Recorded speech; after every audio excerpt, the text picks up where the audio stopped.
কখনো যদি সিংহ আপনার সামনে আসে তাহলে এইসব ভুল ভুলেও করবেন না।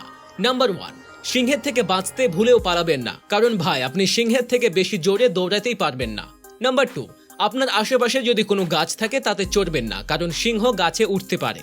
নাম্বার 3, সিংহের চোখের দিকে তো একদমই তাকাবেন না, এতে তার মনে হবে আপনি তাকে চ্যালেঞ্জ করছেন। নাম্বার 4, সিংহের দিকে পিঠ দেখিয়ে দাঁড়াবেন না, কারণ পিঠের পেছনে সিংহ প্রথমেই হামলা করবে।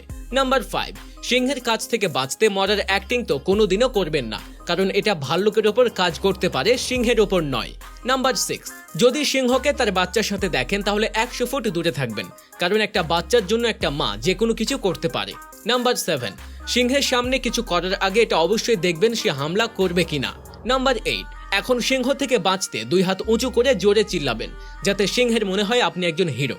তারপর আপনাকে আস্তে আস্তে পেছনে সরে আসতে হবে, তবে পিঠ দেখানো যাবে না। নাম্বার 10, যদি তাতেও আপনাকে হামলা করে বসে তাহলে তার নাকের উপর জোরে পাঞ্চ মারবেন।